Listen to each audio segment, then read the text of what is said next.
I'm just You know, basically we're gonna saying pop for in. first time Nowadays, y'all know we go tight.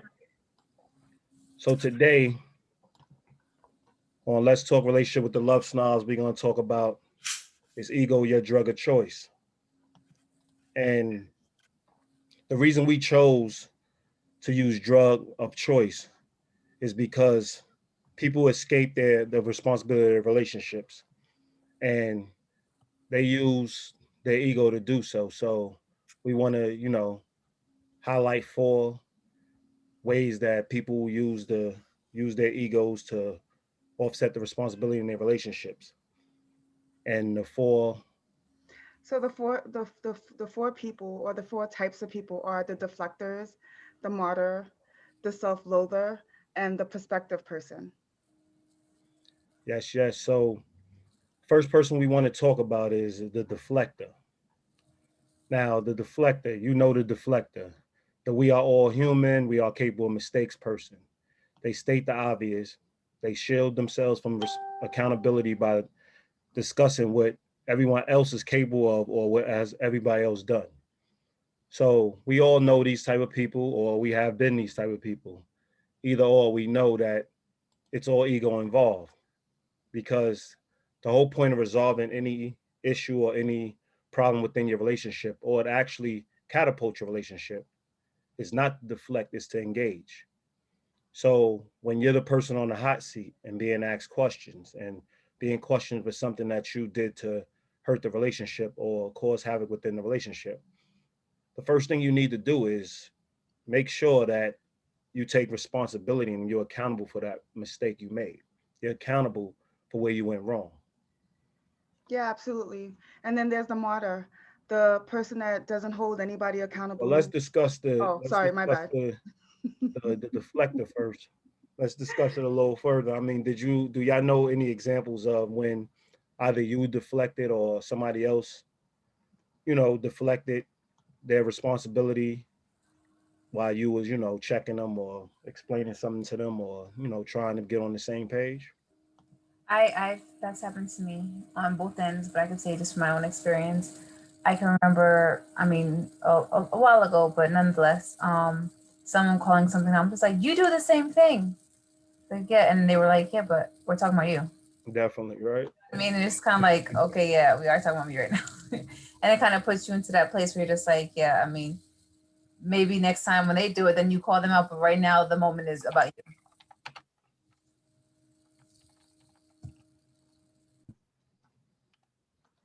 Are you still talking? Go ahead. No, Oh, Jazz just went. She just yeah, yeah. you just went mute. Who? I Oh, was finished. oh Oh. really? My I gave computer. my example. I'm having 1,000 slow moments today. My computer was like delayed. All right, sorry. Yeah, I'm back to mute. Yeah. So yeah, that's the first thing we do. We get on defensive mode and want to change the topic because we're on the hot seat. Hmm. And there's a lot of, I wouldn't call it what we call it, propaganda. There's a lot of stuff out there that says, okay, if you don't want to talk about it, put it on the shelf. It's your right. But when you enter a relationship, the person that brought it up, obviously they need to talk about it to actually get clarity on what's going on. So if you did something to somebody and they want to clarify it, they actually going to put you on a hot seat. So, y'all can come to a understanding. And when you deflect, it just shows lack of respect for the person, or I wouldn't even say respect, but it shows lack of respect for the actual discussion or the actual relationship. Because if the person is putting forth a way to resolve it by, having you confront the issue head on, it's time to discuss it. This is the time to discuss it. They can't always wait for you to be ready to discuss it, or they can't always wait for you to be ready to be accountable. Well, also it doesn't advance the relationship when you don't address things head on. And if we're doing this tit for tat, if I'm only telling you what you're doing wrong when you're telling me what I'm doing wrong, then how are we ever gonna really advance the relationship and be as close as we should be? Because a lot of times if I'm waiting for you to tell me what you think about me for me to tell you what I really think about you, then we're not really trusting each other because we're not going to believe that the other person's going to be as honest as they need to be in moments when they need to be really honest. Yeah, and it Definitely. comes off vindictive too. You know what I mean? Yeah. very ingenuine, kind of like, oh, really? So, You now, was gonna tell me that you had this issue with me yeah, 2 weeks now, ago? now we got a problem.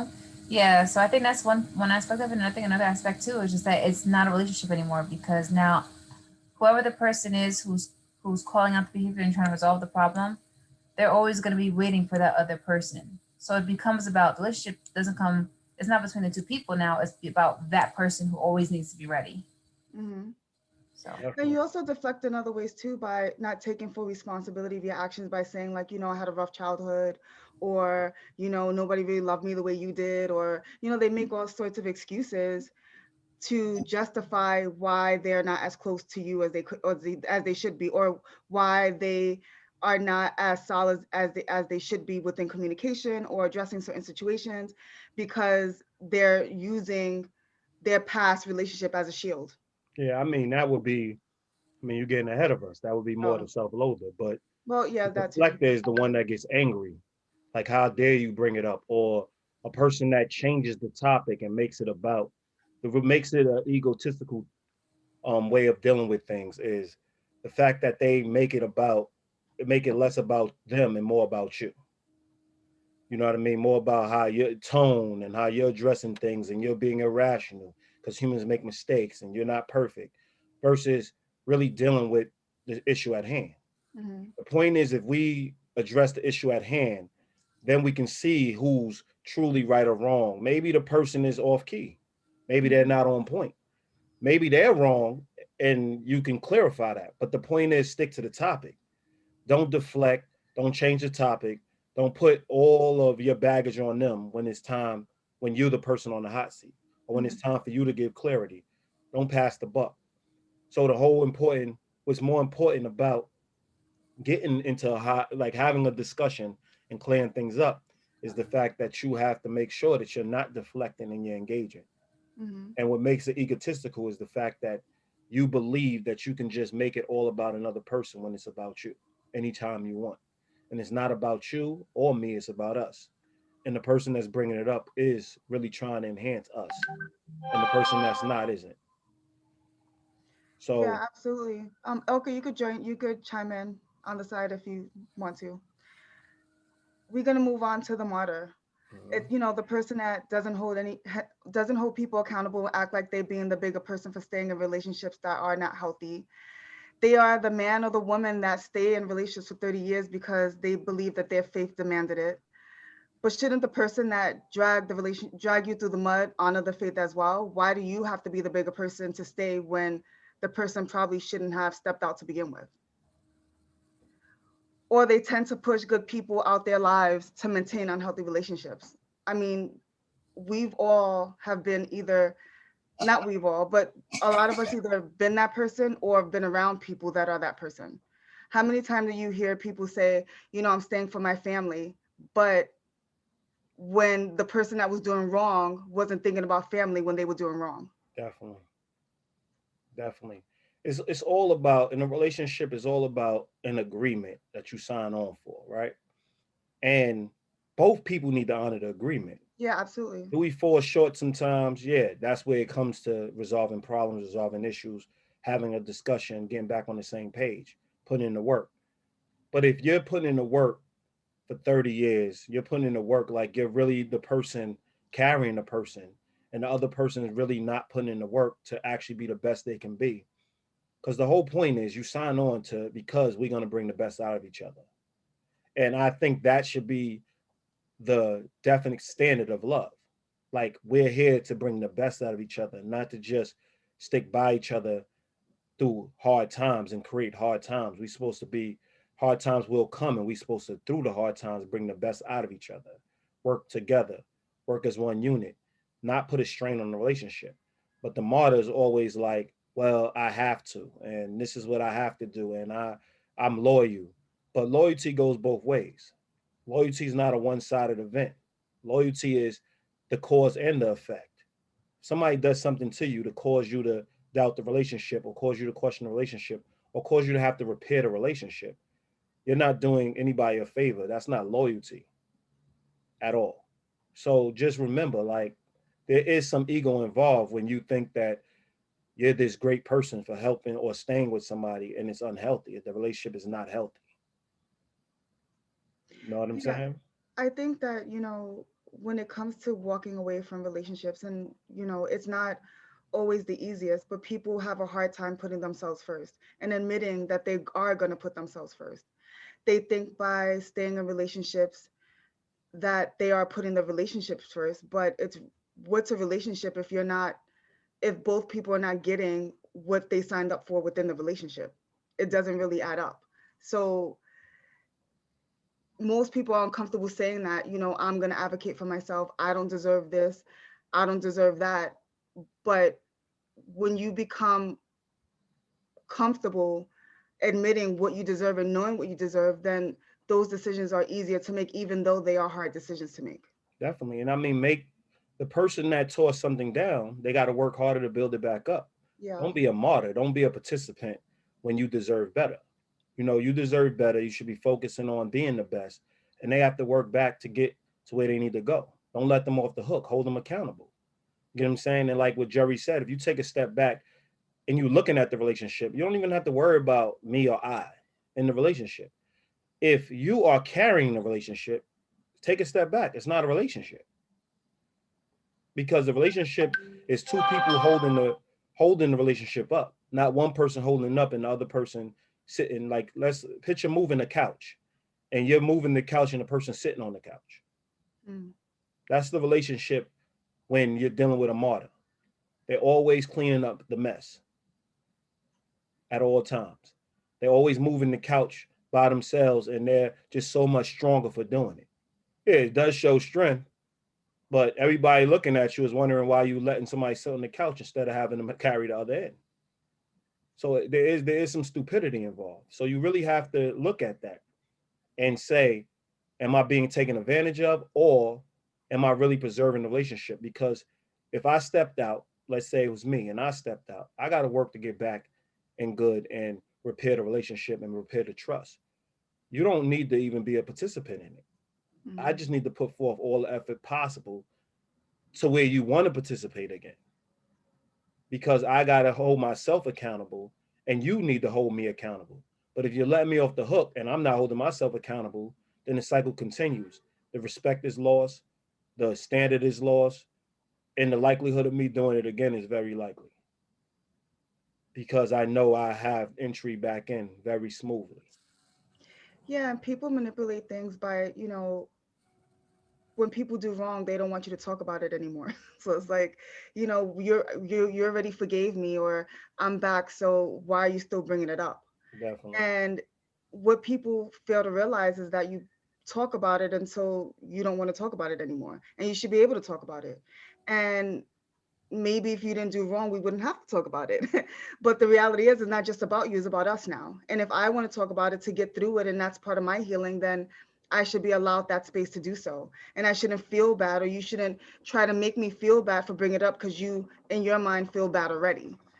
So it's really, it's making sure that when you are making the decisions, that and you're taking someone back, that it's really holding them fully accountable, and like as he said, and have them work to get to where they need to be, not meeting them halfway because they really don't deserve to be on that level with you, especially if they did you wrong. Yeah, they lost they half. Yeah. They lost they half. So now it's like a 80-20 split until they got to build back that 30%. So you And have to meet in honestly, the if middle again. and you don't have to work at it if you don't want it. If you like, what, I don't feel like climbing the mountain anymore, then you can make a decision on your end as well. That's another thing. Like, people think that they can't make that decision. You can say, you know what, I don't feel like climbing that mountain. It's easier for me to start over with someone else. You have the right. You can do it. Just be honest about it. Definitely. I mean, and don't be the martyr. Like, Yeah. when we're talking about ego and ego being your drug of choice, there's so many ways to show that you're egotistical in a relationship.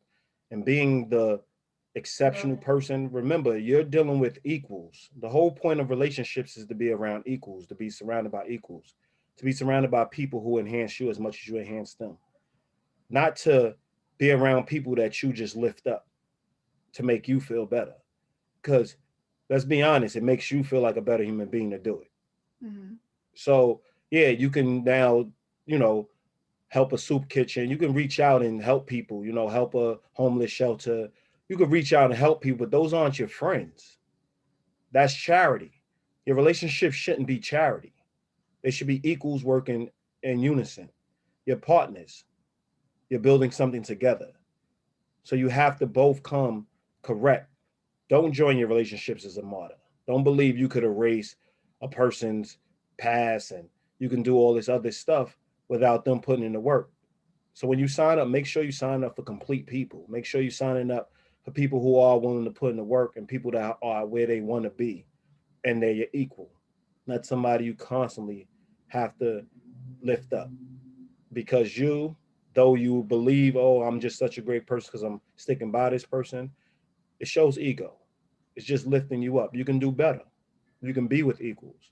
So just think about it. And you can lift that person up still without being in a relationship with them.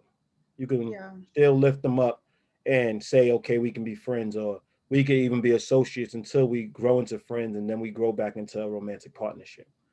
Doesn't have to be I'm lifting them while we're together all the time.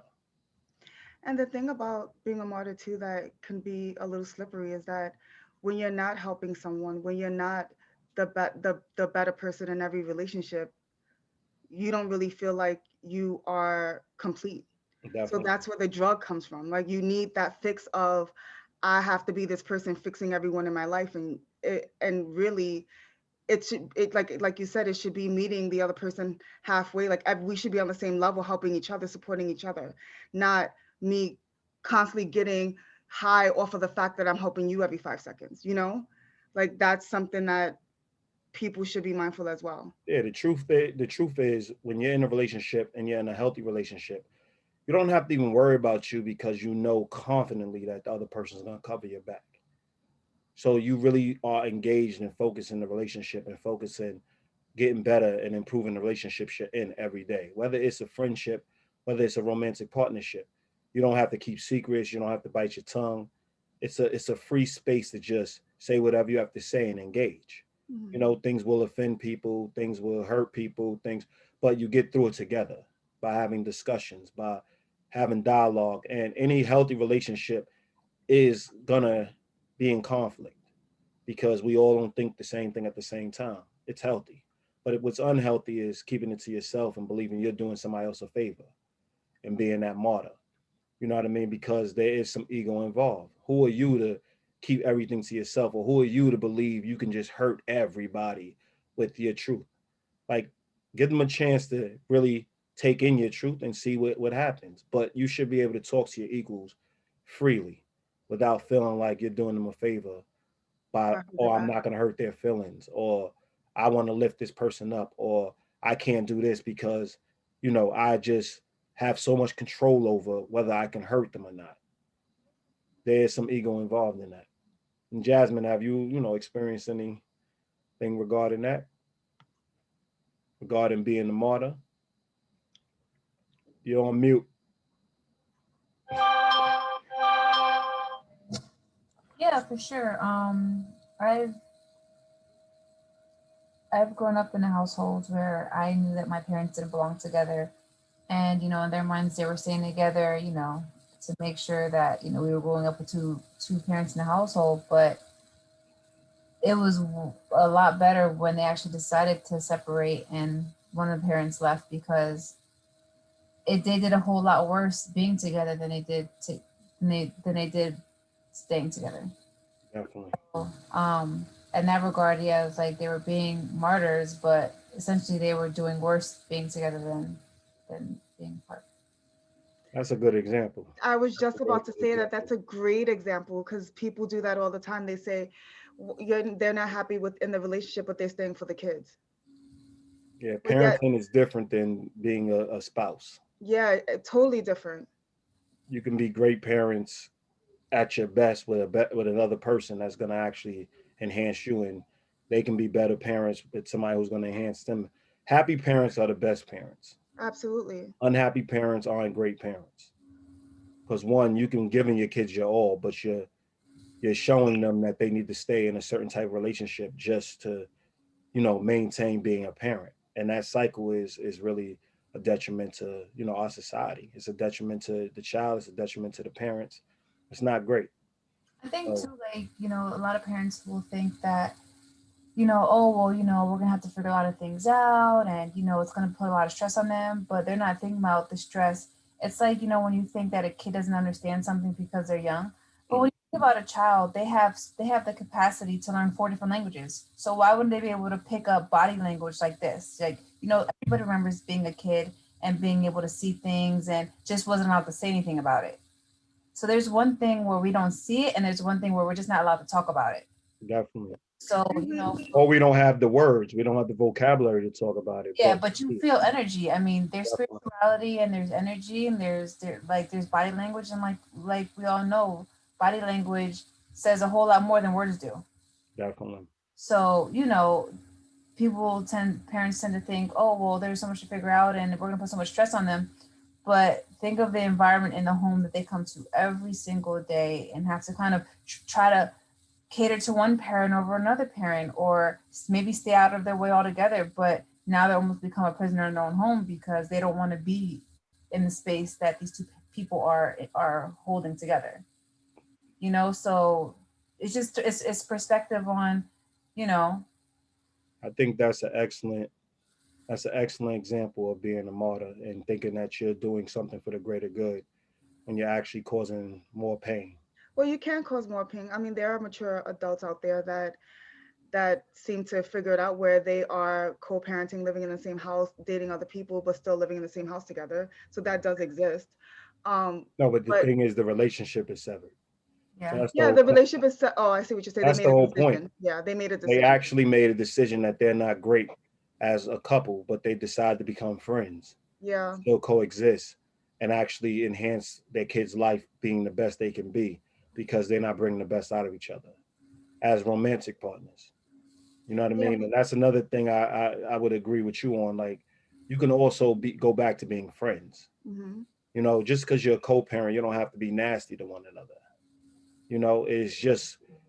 It's just offsetting the burden of actually saying I gotta now make this person my day to day, make this person happy. I'm responsible for this person's joy when you really don't have it in you to give them joy anymore.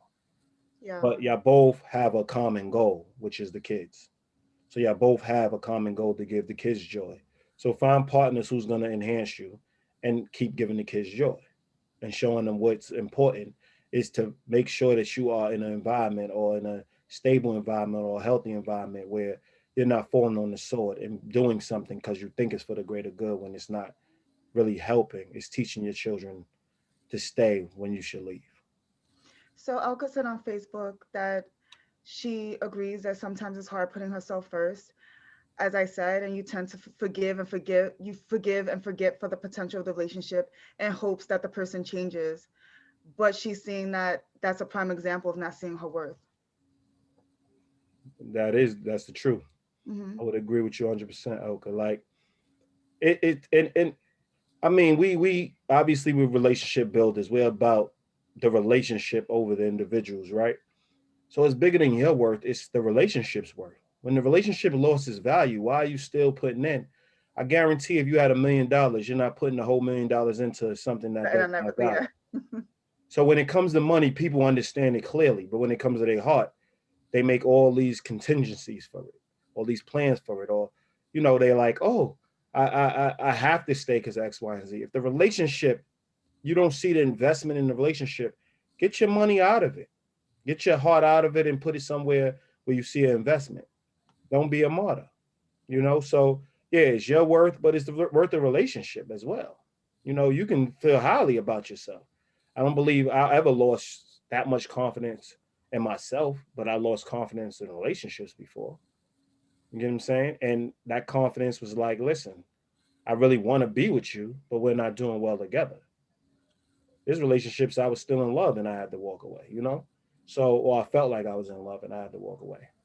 So it's all about if you keep the relationship, if you're not enhancing each other anymore, you gotta watch, you gotta, cut the cord.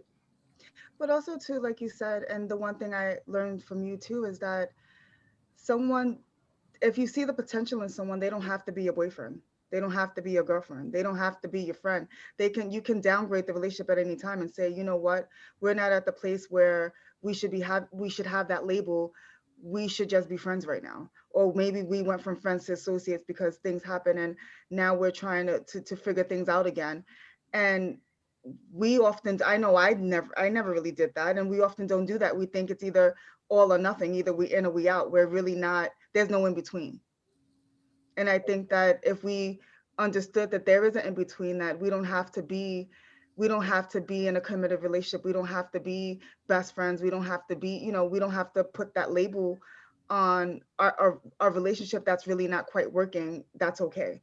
As long as, again, you have the conversation with the person and you let them know you're downgrading. But you don't have to, it doesn't have to be all or nothing. It doesn't have to be either you're going to be my man or you're not.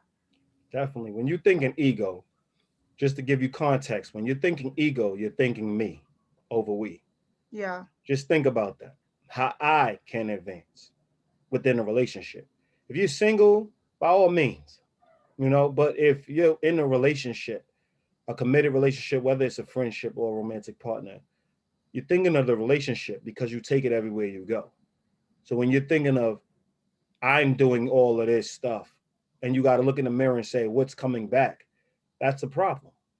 Just because you showing up don't mean that people don't need to show up for you. Relationship is not good. It's one-sided. It's unhealthy. Which brings us to the next egotistical way of dealing with relationships, the self-loather. The I hate myself so nobody else can hate me. They commit all these acts of relationship sabotage, and you can't hold them accountable because they are beating themselves up by isolating themselves, by taking substances, by saying they need help, but they refuse to follow through. They get into this negative cycle, and the cycle keeps continuing. Why? Because the whole relationship revolves around not breaking down their self worth, not breaking down their self esteem. Let's be clear here. When you enter a relationship, that person is saying you're very important to them. So when y'all go through back and forths and battles and they're being honest with you, that should be the understanding. Not that they want to leave you, not that they want to mess with somebody else, not that they want to, like, every time you're talking to them, they're like, oh, I'm nothing, I'm a loser, I'm not great. That should never cross your mind, because you're not just insulting yourself, but you're insulting them. People are with you and they're going to be in your corner because they want to be with you. They think that you're the person they want to be with. But just because they got to refine some things within you, or they got to bring up some issues they're having with you, doesn't mean that they don't care about you. And the fact that you always, oh my God, I'm just not good, I'm the worst, and you're downplaying yourself and you're talking nasty about yourself, and you do something wrong because you feel so nasty about yourself, or you feel like you had your self-esteem took a hit, so you go and dig a deeper ditch. It's not helping the relationship. It's self-loathing, it's self-hatred. And who, like, in their right mind, people are staying with you, but who in their right mind wants to be with somebody who hates themselves and don't really have anything to give back? Like, the focus is you're ready to give back to another person, you're ready to think of other people. So even if you don't feel good about yourself, pull your strength from the relationships you're in. This person will not be around me if they didn't want to be around me. This other person wouldn't say they love me if they didn't love me. So I'm obviously somebody worth loving. But don't, like, do the whole I feel bad, or I hate me and I cheated on you, but I hate myself so much for cheating on you. Like, the person's angry. Don't hate yourself. Let them explain to you what they feel. It should be about them, not about you. That's how you bring back the relationship. Make it about the person that you cause harm to, not about how you feel about how you cause the harm. And sometimes it's not even just causing harm. I can give an example of you and I. You know, I have a teenage daughter, so you already know that that's a little rough sometimes. And we had, me and my daughter had a back and forth. You told me that I was wrong. You heard, both sides. I was wrong in the situation. And because at the time me and my daughter wasn't really connecting, all I could think about was like, and then I'm wrong in this end, and And then when you and I were talking about it, all I could think about was, now you think I'm a bad parent. And the thing you told me was, I wouldn't be your friend if I thought you was a bad parent. And that's when like the light bulb went off, like, yeah, you're right. And if I was a bad parent, you think I'm telling you now? Like, that's been something that we would have had a conversation a long time ago about, right? Because she's a teenager, so it's been a lot of years. Mhm. But when you're insecure in certain areas, which I was insecure with the development of, now my daughter transitioned from being she's growing up, so now she's a teenager, we're not as close anymore, or at the time we weren't as close, and things were transitioning for me so fast that I couldn't even keep up with it, that I was super insecure. So everything that happened, that was really heightened, and wasn't really hearing what was being said. And in my mind, I was just thinking, I had nothing but negative thoughts. So all I could think about was, Aziz is telling me that I was wrong in the situation, and all he could think about is that I'm being a bad parent. And it had nothing to do with him, but all to do with me. Definitely, but you're thinking more of the like our friendship. But what I'm saying, it was about now making things right with your daughter. You was Well, yes, wrong. So that's a now if you now platform. worrying about I'm a bad parent, I'm no good, how could you truly make it right with your daughter? You're Yeah, self-loathing absolutely. as Hmm. opposed to self-evaluating and working towards strengthening the relationship because you were wrong. You're Hmm. not wrong a lot when it comes to, like, let's be honest, as parents, we have a clear understanding of how the world works a little more than our children. So when we're teaching them, we're educating them, we're going to be right a lot, and they're going to get tired of us being right so much. When we're wrong, we have to step up and say we're wrong, right? So when you spiral into the self-loathing stage, like I'm not a great parent, or Yeah, you're you taking take away time. from you're Go taking away ahead. from so many people, like you said.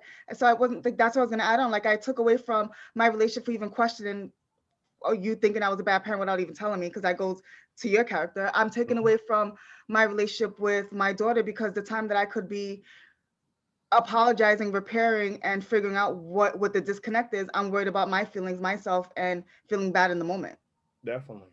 which takes away from the overall. And I think that when you are self-loathing and you are insecure and you are feeling sorry for yourself, you're thinking about yourself, and you don't really realize like how that impacts so many people around you. Definitely. What I also find interesting about that is that when you think about addicts, alcoholics, anybody that has that type of anybody who has addiction, essentially, Hmm. it's due to self-loathing. Yeah. I can't do this. I'm this, I'm that. Every move that they make, and no matter what show. I mean, obviously, there's people who have actual relationships with people who are addicts, but if you don't, you can clearly see it in every TV show. If you watch any type of, when they do they all come together and they trap that person in a room and try to convince them to go to counseling. What is that called? Intervention. And then Yeah, yeah, like when they interventions. stop somebody in the room. So it's like documented. I mean, it's all across the board, but it's like you always feel sorry for yourself every turn of the way. You're upset that they're trying to help you. You're upset that they look at you some type of way, but you're doing exactly what they're saying you're doing. So I think that's another thing. It's just like when you look at and I would say they are the worst type of people, essentially, or I would say one of the worst, because it's like you can't help. How can you help somebody who's always in that space? Definitely. And I mean that goes to It's very destructive. Jose's Jose's comment on Facebook. He said he doesn't cheat, but he does tell himself that he hates himself, and he it causes him to push a lot of people away, even his children. And he's asking us basically how could he change that to where he loves himself and doesn't feel neglectful pushing him away. Well, I mean, obviously that's a whole session, right? That's a whole session that you could, we could actually work through with you. But just, quick point is what we just said. Like, if you have a wife, like embrace the fact that you have something valuable, and it's not about you. So when you focus on how you feel and how worthless you feel, you lose the focus of the relationship. The relationship is built so y'all can build each other up. So have that discussion out loud with your kids. Have the discussion out loud with your spouse and really build yourself back up through them, knowing that they are there to support you in a way that you aren't supporting yourself at this point. We all have low moments. Hmm. And though it's normal, it's not okay to stay there, because everybody around us deserves the best of us. But you have to believe that. You have to believe everybody around you deserves the best of you. And first and foremost, you have to believe that you have something to give. So I would say take a step back, really think about your strong attributes, the things that you can bring to relationship, the things that you could bring to your kid's life, and really put in the work to do so. And don't focus on anything else. All them negative thoughts come in. I'm not saying block them out, have a discussion about them to get back on the same page and moving forward with your positives. Your negatives aren't going to define you as much as your positives if you lead with your positives. Mm-hmm. And also take time and write down your positives as well. Think about your core values, think about what you want to bring to your life through other people. And that should also help you and remind you of why you're here every day, why you're connecting every day, why you want to connect with your children, why you want to connect with your significant others, your family, your friends. And you need constant reminders. And even the days that you're not feeling it, you have to push yourself to connect so that you can continue to connect. Definitely. It's very important. It's very important to not let the world beat you down. And it's Yeah. very important not to let yourself beat you down. Like we all feel insignificant in some areas. We all walk in a room with a bunch of people who are smarter than us and don't feel like we measure up. But we got the invite to get into that room. So there Yeah. has to be something we bring to the table. So when you walk in every room, find out how you can highlight the room. Don't look for comparing yourself. Look for how I can actually contribute and put in the work. And sometimes contributing is being the one that's actually sitting back and listening to all the voices and putting things together. But figure out where you contribute to each of your relationships. Because if you have no purpose, you're not going to feel good in any space. So you have to leave spaces where you feel you don't have purpose. And you have to look for people that you feel you have true purpose with. And I would say your wife and your kids, or if you're married, your wife, if you're not, your children, they deserve the best of you, and you have to believe that. Yeah. So look at how you can highlight their life and dedicate yourself, roll up your sleeves and dedicate yourself to, being that light in their life. And also too, like if you can afford the investment, we have one-on-one sessions. You could check them out on our website. Once we're done here, I send you the link over and we can help you work on rebuilding that and really start fostering relationships and making sure that you're in a good space, not just for yourself, but for the people around you. Definitely. Because it's not a quick fix, but It's not a quick fix. You're gonna you have, can use that mentality we just gave you to, start on your journey. It's worth it. yeah, absolutely. Okay. The Is the fourth and perspective. final. Go ahead, Jerry. The perspective person, the person who wants to see all sides but refuse to make a decision. It is cool to look at all sides of make it's cool to look at all sides before making a decision, but a decision has to be made. They are the people who leave from behind. They label every decision maker as lacking flexibility or adaptability, but will not make a decision involving other people. They are the commitment is restrictive people, that person that want other people, Once sorry, other people. Go ahead. but wants other people's priority. Yeah. That didn't read well. Sorry. Let's Want start over other again. people to, look at them as a priority. So Yeah. where we What has he said? yeah. So yeah, when you think of the person, like they always, politically it's real good. I think of everybody, I understand, I respect everybody's perspective, I respect what everybody's doing, I respect number one, respect is something that is a high value. So to say respect means you admire somebody. I want you to think about it. So you saying you walk around and you admire every last person you come in contact with. You don't have to disrespect the person to not respect them. Yeah. So that's where people go wrong. You can just be very neutral with them.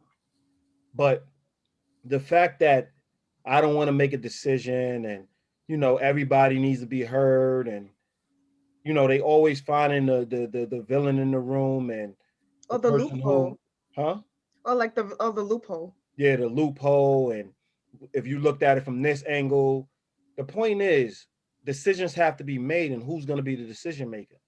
In relationships, we make decisions. We make maybe 20 decisions a day. 20, more And than that. that's yeah, and that might be not that might not even be enough. Who's making these decisions? You don't make decisions. Yeah, decisions might make you the bad guy because it's giving you a direction, but direction is true freedom. You know where you're going. Can you picture jumping in a car not knowing where you're going? You're going to be driving in circles, wasting gas. It's a lot of decisions not made. When you're making a decision, you know exactly where you're going. It allows you to maintain gas and allows you to have a sense of self, a sense of direction. So when you walk around and you look at the prospective person, ask them, what would you say about this? What would be your overall, what would be your final destination? And I can guarantee they couldn't give you one Hmm. because they really don't want to, quote unquote, be the bad guy to have to make decisions. But in relationships, a commitment is a decision. To have a child is a decision. What's to eat for dinner is a decision. They can't keep putting it on you and then telling you everything they don't want once you make a decision. That's the perspective guy. That's the perspective woman. That's the person that's always I can see everybody and what everybody's saying. And I understand what everybody's saying. That's the politician of the relationship. It's not really allowing the relationship to flourish. Yeah, a lot of those people like to stay neutral because they want to jump in, jump out when it's convenient. Mm-hmm. And if you read the room and you pay attention, you'll see it. And if you're not paying attention, it goes over your head. But there's always one or two of those people in a group. And they're like, well, I can see it both ways. And it kind of ends there. They don't really say why they see it both ways. They don't really go hard one way or the other. But it's like, yeah, I kind of see where he's coming from. Or that's their argument. Mm-hmm. And like as you said, but when you ask them to elaborate on that, it's like, well, like they don't really have much follow up on that. It's just I see both sides. And I really, you realize when you want solid relationships, you're looking for the person that's able to make a decision. And it's kind of like a turn off to be around people that can't make decisions. And you realize that if you can't make a decision on if you can't make this if you don't want to make decisions, then how am I going to be able to build with you? You really can't. It's hard. It makes the relationship a little bit it makes the relationship a little difficult. Even if you made a decision, like like me, if I date a woman that is a strong leader and I made a decision, I made the decision to follow strongly. But at Hmm. least I'm making decisions. So if she makes majority of the decisions, my decision is to follow her blindly and to Hmm. have her understand she's in the relationship's best interest. That's a decision. But make the decision. Don't be have one foot in, one foot out. Don't like crucify her now that she makes a decision that is probably far beyond what you can see and what you can grasp. And now you're challenging her constantly and you're bringing up the fact that she's always making the decisions. That's what you employed her for. That's what you wanted her for. That was the reason you had her. So don't now make her the bad guy because she's not seeing it from your perspective. Anybody making decisions and making decisions for a relationship and being healthy about making decisions for a relationship, they are seeing both sides. They are seeing everybody's perspective. They're just putting the perspective together and seeing which one best fits and which one allows them to flourish because they have to make a decision. So you got to understand when the person is, even if you and your partner are having a discussion or you and your friend having a debate, and the person that's coming in like, oh, I see it from both sides, they're unconsciously saying you don't. Yeah.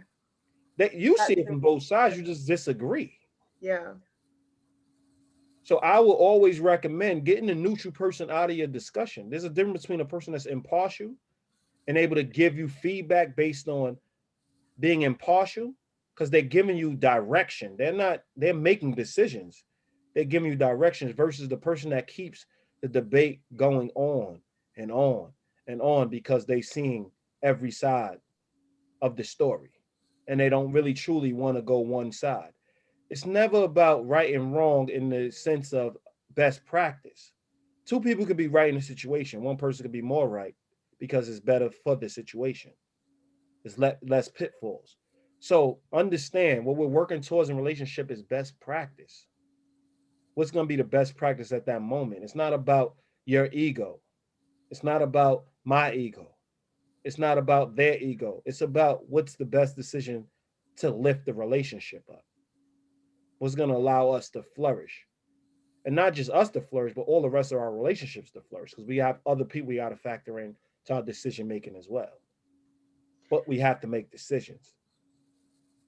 And to add to what you were saying about communication, it goes both ways. When we're responding to something, we can start with I don't agree with you. Definitely. Like be direct.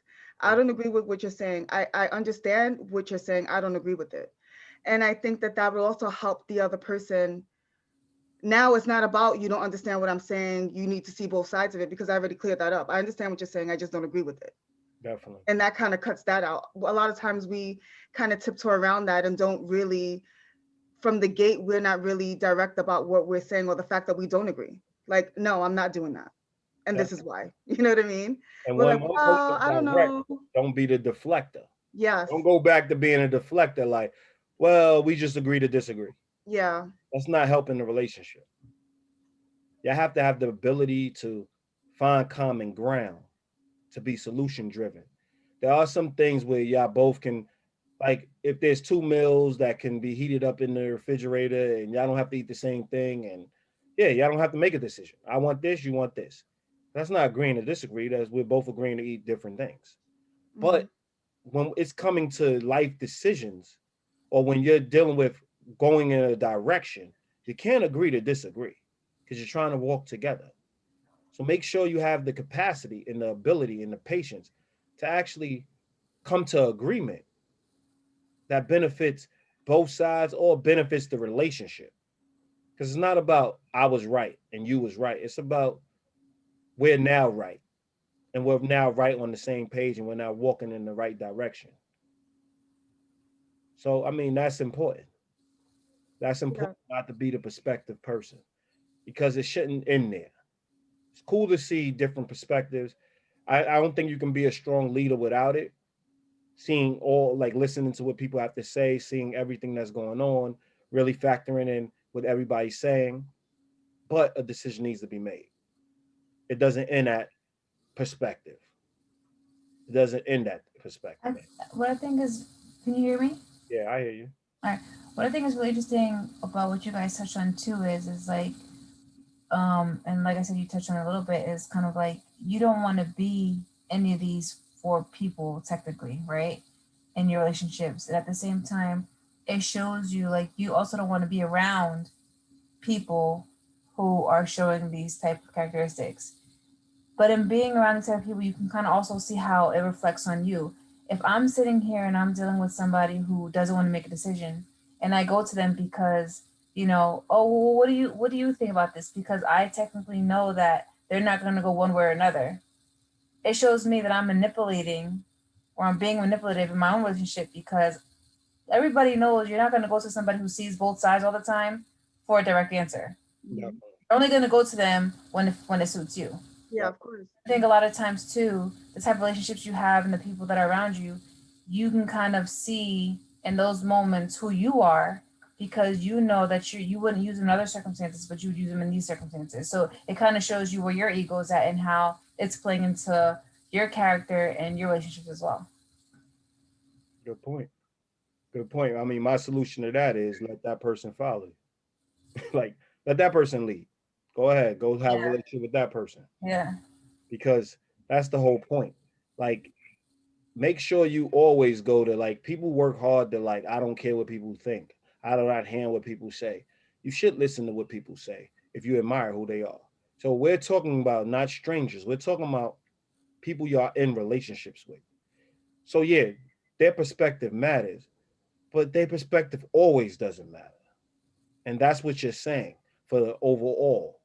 We might take what this person says to a 70% margin, And the next day, we might not take it at all. The point is, make sense out of it. You're giving your input not to be validated, but to advance the group or advance the whole or advance the relationship. So if what you're saying doesn't truly advance the relationship, stop taking it as it's hurting me or you don't see perspective. Take it as a decision needs to be made, and it's not what you said is not going to factor into the best decision that we can make. Hmm. But don't now be a person who stays neutral just to be in a win-win at all times. I see both sides. I see both sides. It's cool in politics. It's not cool when you're dealing with a relationship and you're navigating through a relationship. So keep in mind the four ways that you can be egotistical without even paying attention. If you find Yeah. yourself deflecting, think about that. You are being egotistical because you're always deflecting versus engaging. Because the whole point of relationship is to engage. If Yeah, you if you think you're being the, go if you ahead. think, no, sorry. I was like, if you think you're being the martyr and you're doing what's best for the group, but yet it's taken away from the group, is it really for the greater good? Definitely, if you're not advancing them, if you're not making them better people, really Yeah, think: is falling on the sword really going to assist the advance the people in the relationship. Yeah. relationship, right? And if you being a self-loather, like hating yourself is doing nobody a favor. Saying I'm no good, I'm not worth it, I don't have nothing. All it's saying to everybody is that you're self-indulged. You're not working hard enough to be the best you can be. You lost track of the fact that you still got air and you're taking it for granted.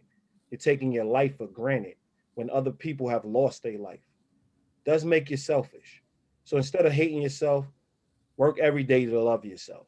Work every day to love the people around you. Understand when you say I hate me, you're saying I hate we. And that's how they're going to take it in. And are you the perspective person, the person who wants to see all sides of everything but never wants to make a decision? People typically don't want to be around people that don't make decisions. And like Jasmine said, if they are around you, it's because they're manipulating and want to hear what they want to hear at the moment. But if you're really trying to have the best, get the best out of the relationship and be as close as you could be, you have to make decisions. You have to be around people that make decisions. And don't think because you're seeing all angles that you're the better person for it. You're not really connecting with too many people. And honestly, you're kind of painting a way out in every situation. And nobody really wants to be around a person who has one foot in and one foot out. Definitely. And let's just to be clear on what we're saying, the best leaders see all angles, Yeah, right?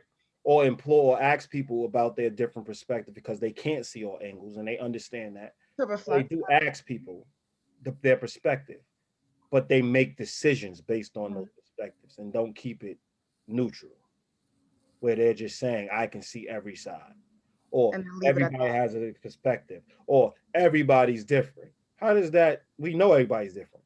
They state the obvious, and that's what we wanted people to understand. Like stating the obvious is not helping your situation. People, everybody knows when I disagree with you, people are different. The point is, we're in a relationship because we was working towards the same. And right now, we're on different pages, and we need to get on the same page. That's what that person said. Either it's your page, my page, or our page. We gotta make a decision. If it's that. your page, we're single now. If it's my page, we're single now. If it's our page, we remain a couple or remain friends. The point is we have to make tough decisions in life, and that takes people who are willing to engage. So, I hope this webinar been beneficial to some people. Jose, I hope, you start working towards loving yourself and loving the people around you and understand that what you're building is love.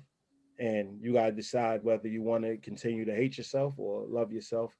Elka, thanks for joining. Jazz, as usual, thank you for joining. And we'll definitely post these the self-loather, the martyr, the perspective, and the deflector. We'll post it on our website so you can on our so that on a blog so that you can have these and they could be readily available. Or this live will be on our Facebook feed so you'll see it. You can play it, you can send it, you can save it. Um, it'll And be you on YouTube share it, as well. Huh? because other people might need it. So, Yeah, absolutely. And the thing about your ego is it shows up in so many different ways. And in order for us to be the best version of ourselves, we have to be very mindful of what we're doing, how we're doing it, and who we are around at all times. Definitely. So I hope everybody have a good night. I hope everybody, all the Absolutely. mothers out there, had a great Mother's Day again, and enjoy. Right. Bye, guys. Good night.